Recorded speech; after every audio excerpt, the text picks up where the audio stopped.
This is the first public speech of Adolf Hitler, given in Munich, Germany, on April 12, 1922, after the war production had begun again, and it was thought that better times were coming. Frederick the Great, after the 7 Years' War had, as the result of superhuman efforts, left Prussia without a penny of debt. At the end of World War I, Germany was burdened with her own debt of some 7 or 8 millions of marks, and beyond that was faced with the debts of the rest of the world, the so-called reparations. The product of Germany's work thus belonged not to the nation, but to her foreign creditors. It was carried endlessly in trains for territories beyond our frontiers. Every worker had to support another worker, the product of whose labor was commandeered by the foreigner. The German people, after 25 or 30 years, in consequence of the fact that it will never be able to pay all that is demanded of it, will have so gigantic a sum still owing that practically it will be forced to produce more than it does today. What will the end be? And the answer to that question is pledging of our land, enslavement of our labor strength.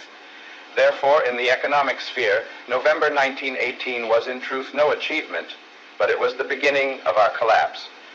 And in the political sphere, we lost first our military prerogatives, and with that loss went the real sovereignty of our state, and then our financial independence, for there remained always the Reparations Commission, so that practically we have no longer a politically independent German Reich. We are already a colony of the outside world. We have contributed to this because, so far as possible, we humiliated ourselves morally, we positively destroyed our own honor, and helped to befoul, to besmirch, and to deny everything which we previously held as sacred. If it be objected that the revolution has won for us gains in social life, they must be extraordinarily secret, these social gains, so secret that one never sees them in practical life. They must just run like a fluid through our German atmosphere. Someone may say, well, there is the 8-hour day, and was a collapse necessary to gain that? And will the 8-hour day be rendered any more secure through our becoming practically the bailiff and the drudge of the other peoples? One of these days, France will say, you cannot meet your obligations, you must work more. So this achievement of the revolution is put in question, first of all, by the revolution. Then someone has said, since the revolution, the people has gained rights. The people governs. Strange. The people has now been ruling 3 years, and no one has in practice once asked its opinion. Treaties were signed which will hold us down for centuries. And who has signed the treaties? The people? No. Governments which one fine day presented themselves as governments. And at their election, the people had nothing to do save to consider the question, there they are already, whether I elect them or not. If we elect them, then they are there through our election. But since we are a self-governing people, we must elect the folk in order that they may be elected to govern us. Then it was said, freedom has come to us through the revolution. Another of those things that one cannot see very easily. It is of course true that one can walk down the street, the individual can go into his workshop, and he can go out again. Here and there he can go to a meeting. In a word, the individual has liberties. But in general, if he is wise, he will keep his mouth shut. For if in former times extraordinary care was taken that no one should let slip anything which could be treated as lèse-majesté, now a man must take much greater care that he doesn't say anything which might represent an insult to the majesty of a member of parliament. And if we ask who was responsible for our misfortune, then we must inquire who profited by our collapse. And the answer to that question is that banks and stock exchanges are more flourishing than ever before. We were told that capitalism would be destroyed, and when we ventured to remind one or other of these famous statesmen and said, don't forget hat Jews too have capital, then the answer was, what are you worrying about? Capitalism as a whole will now be destroyed. The whole people will now be free. We are not fighting Jewish or Christian capitalism. We are fighting every capitalism. We are making the people completely free. Christian capitalism is already as good as destroyed. The international Jewish stock exchange capital gains in proportion as the other loses ground. It is only the international stock exchange and loan capital, the so-called supra-state capital, which has profited from the collapse of our economic life, the capital which receives its character from the single supra-state nation, which is itself national to the core, which fancies itself to be above all other nations, which places itself above other nations, and which already rules over them. The international stock exchange capital would be unthinkable. It would never have come without its founders, the supranational, because intensely national Jews. The Jew has not grown poorer. He gradually gets bloated, and if you don't believe me, I would ask you to go to one of our health resorts. There you will find two sorts of visitors. The German who goes there, perhaps for the first time for a long while, to breathe a little fresh air and to recover his health, and the Jew who goes there to lose his fat. And if you go out to our mountains, whom do you find there in fine, brand new yellow boots with splendid rucksacks, in which there is generally nothing that would really be of any use? And why are they there? They go up to the hotel, usually no further than the train can take them. Where the train stops, they stop too. And then they sit about somewhere within a mile from the hotel like blowflies round a corpse. These are not, you may be sure, our working classes, neither those working with the mind nor with the body. With their worn clothes, they leave the hotel on one side and go on climbing. They would not feel comfortable coming into this perfumed atmosphere in suits which date from 1913 or 1914. No, assuredly the Jew has suffered no privations. While now in Soviet Russia, the millions are ruined and are dying. Chicherin, and with him a staff of over 200 Soviet Jews, travels by express train through Europe, visits the cabarets, watches naked dancers perform for his pleasure, lives in the finest hotels, and does himself better than the millions whom once you thought you must fight as bourgeois. The 400 Soviet commissars of Jewish nationality, they do not suffer. The thousands upon thousands of sub-commissars, they do not suffer. No, all the treasures which the proletarian in his madness took from the bourgeoisie in order to fight so-called capitalism, they have all gone into their hands. Once the worker appropriated the purse of the landed proprietor who gave him work. He took the rings, the diamonds, and rejoiced that he had now got the treasures which before only the bourgeoisie possessed. But in his hands they are dead things. They are veritable death gold. They are no profit to him. He is banished into his wilderness, and one cannot feed oneself on diamonds. For a morsel of bread he gives millions in objects of value. But the bread is in the hands of the state central organization, and this is in the hands of the Jews. So everything that the common man thought that he was winning for himself, flows back again to his seducers. And now, my dear fellow countrymen, do you believe that these men, who with us are going the same way, will end the revolution? They do not wish the end of the revolution, for they do not need it. For them, the revolution is milk and honey, and further, they cannot end the revolution. For if one or another amongst the leaders were really not seducer, but seduced, and today, driven by the inner voice of horror at his crime, were to step before the masses and make his declaration, we have all deceived ourselves. We believed that we could lead you out of misery, but we have in fact led you into a misery which your children and your children's children must still bear. He cannot say that. He dare not say that. He would on the public square or in the public meeting be torn in pieces. But amongst the masses there begins to flow a new stream, a stream of opposition. It is the recognition of the facts which is already in pursuit of this system.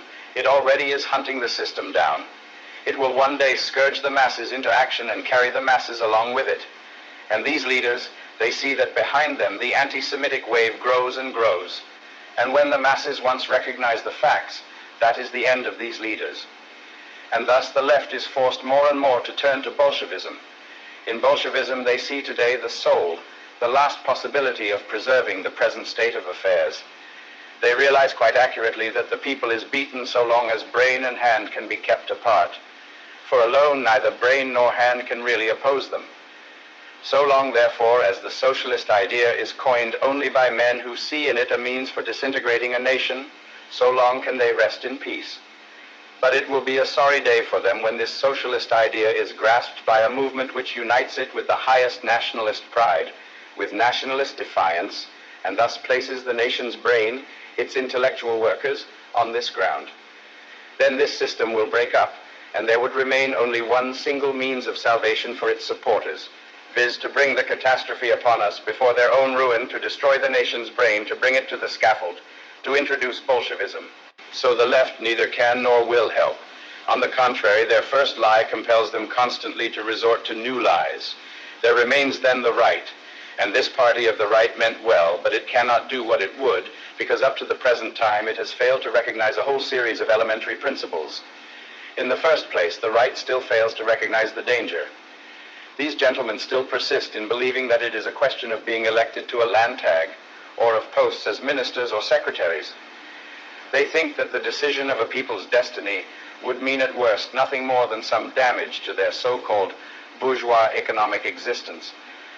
They have never grasped the fact that this decision threatens their heads.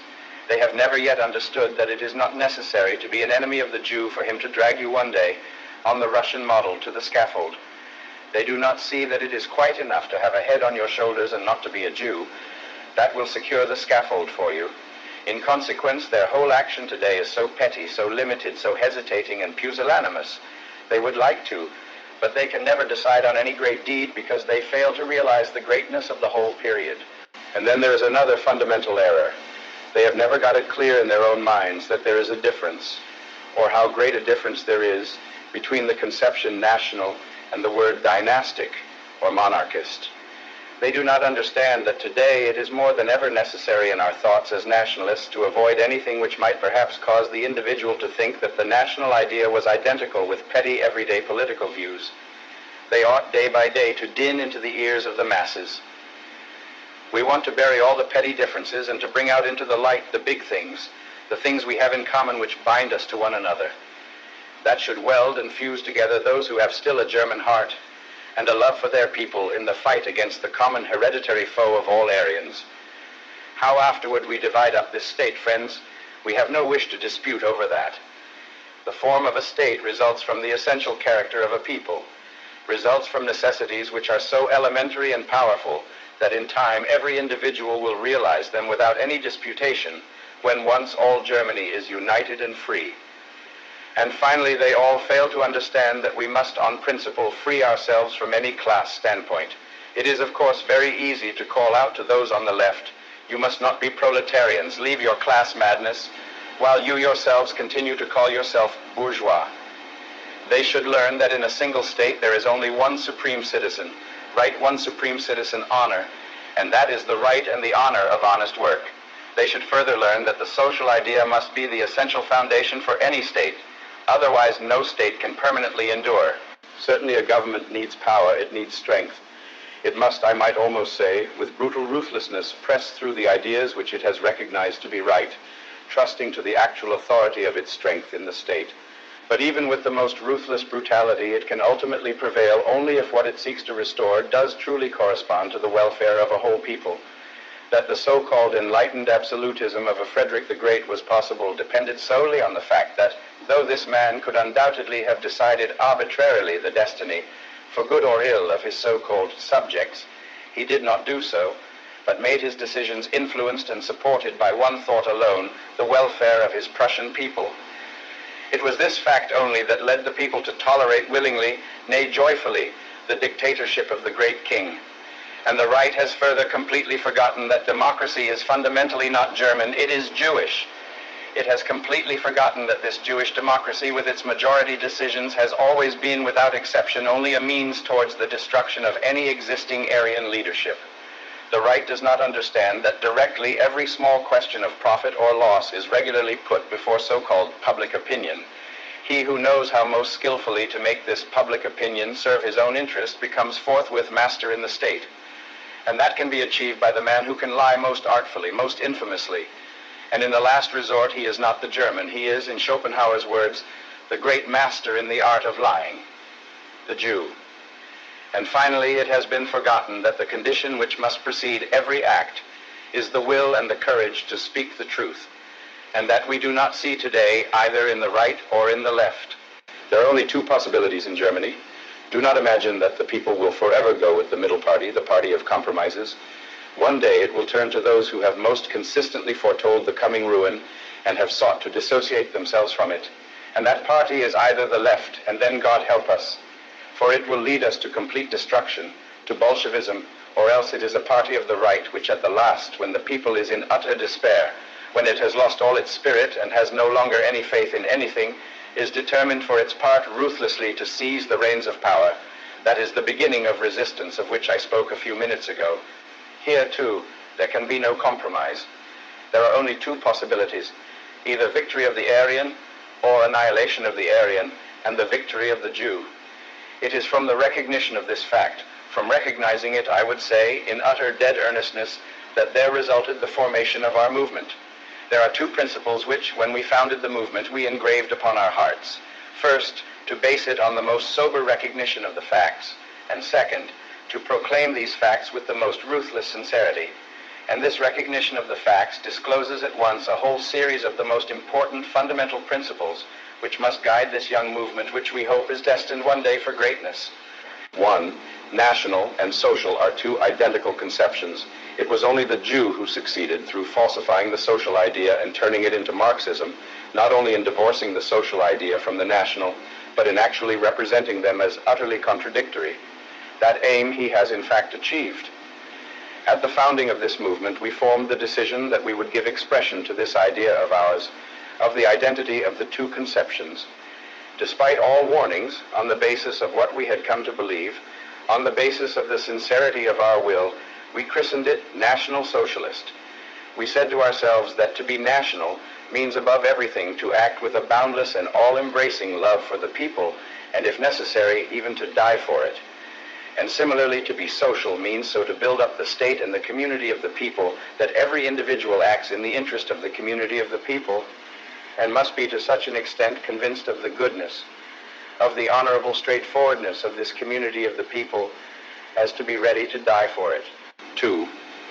And then we said to ourselves, there are no such things as classes. They cannot be.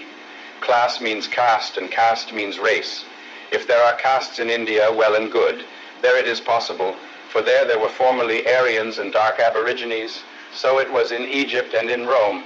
But with us in Germany, where everyone who is a German at all has the same blood, has the same eyes, and speaks the same language, here there can be no class. Here there can be only a single people, and beyond that, nothing else. Certainly we recognize, just as anyone must recognize, that there are different occupations and professions. There is the stand of the watchmakers, the stand of the common laborers, the stand of the painters or technicians, the stand of the engineers, officials, etc. Stand there can be, but in the struggles which these stand have amongst themselves for the equalization of their economic conditions, the conflict and the division must never be so great as to sunder the ties of race. And if you say, but there must after all be a difference between the honest creators and those who do nothing at all, certainly there must. That is the difference which lies in the performance of the conscientious work of the individual. Work must be the great connecting ink, but at the same time the great factor which separates one man from another. The drone is the foe of us all, but the creators, it matters not whether they are brain workers or workers with the hand, they are the nobility of our state, they are the German people. We understand under the term work exclusively that activity which not only profits the individual, but in no way harms the community, nay, rather which contributes to form the community. 3. And in the third place, it was clear to us that this particular view is based on an impulse which springs from our race and from our blood. We said to ourselves that race differs from race, and further, that each race, in accordance with its fundamental demands, shows externally certain specific tendencies, and these tendencies can perhaps be most clearly traced in their relation to the conception of work. The Aryan regards work as the foundation for the maintenance of the community of people amongst its members. The Jew regards work as the means to the exploitation of other peoples. The Jew never works as a productive creator without the great aim of becoming the master. He works unproductively, using and enjoying other people's work. And thus we understand the iron sentence which Mommsen once uttered, "The Jew is the ferment of decomposition in peoples." That means that the Jew destroys and must destroy because he completely lacks the conception of an activity which builds up the life of the community. And therefore it is beside the point whether the individual Jew is decent or not. In himself, he carries those characteristics which nature has given him, and he cannot ever rid himself of those characteristics. And to us he is harmful. Whether he harms us consciously or unconsciously, that is not our affair. We have consciously to concern ourselves for the welfare of our own people. 4. And fourthly, we were further persuaded that economic prosperity is inseparable from political freedom, and that therefore that house of lies, internationalism, must immediately collapse. We recognized that freedom can eternally be only a consequence of power, and that the source of power is the will. Consequently, the will to power must be strengthened in a people with passionate ardor. And thus we realized, fifthly, that 5, we as National Socialists and members of the German Workers' Party, a party pledged to work, must be on principle the most fanatical nationalists. We realize that the state can be for our people a paradise only if the people can hold sway therein freely as in a paradise. we realized that a slave state will never be a paradise, but only, always and for all time, a hell or a colony. 6. And then sixthly, we grasp the fact that power in the last resort is possible only where there is strength, and that strength lies not in the dead weight of numbers, but solely in energy. Even the smallest minority can achieve a mighty result if it is inspired by the most fiery, the most passionate will to act. World history has always been made by minorities. And lastly, 7. If one has realized a truth, that truth is valueless, so long as there is lacking the indomitable will to turn this realization into action. These were the foundations of our movement, the truths on which it was based and which demonstrated its necessity. For 3 years we have sought to realize these fundamental ideas. And of course a fight is and remains a fight. Stroking in very truth will not carry one far. Today the German people has been beaten by a quite other world. While in its domestic life it has lost all spirit, no longer has it any faith. But how will you give this people once more firm ground beneath its feet, save by the passionate insistence on one definite, great, clear goal? Thus, we were the first to declare that this peace treaty was a crime. Then folk abused us as agitators. We were the first to protest against the failure to present this treaty to the people before it was signed. Again, we were called agitators. We were the first to summon men to resistance against being reduced to a continuing state of defenselessness. Once more, we were agitators. At that time, we called on the masses of the people not to surrender their arms, for the surrender of one's arms would be nothing less than the beginning of enslavement. We were cried down as agitators. We were the first to say that this meant the loss of Upper Silesia. So it was, and still they called us agitators. We declared at that time that compliance in the question of Upper Silesia must have as its consequence the awakening of a passionate greed, which would demand the occupation of the Ruhr. We were cried down ceaselessly, again and again. And because we opposed the mad financial policy which today will lead to our collapse, what was it that we were called repeatedly once more? Agitators. And today, and finally, we were also the first to point the people on any large scale to a danger which insinuated itself into our midst, a danger which millions failed to realize and which will nonetheless lead us all into ruin, the Jewish danger. And today people are saying yet again that we were agitators. I would like here to appeal to a greater than I, Count Lerchenfeld. He said in the last session of the Landtag that his feeling as a man and a Christian prevented him from being an anti-Semite. I say, my feeling as a Christian points me to my Lord and Savior as a fighter. It points me to the man who once in loneliness, surrounded only by a few followers, recognized these Jews for what they were and summoned men to the fight against them, and who, God's truth, was greatest not as sufferer, but as fighter.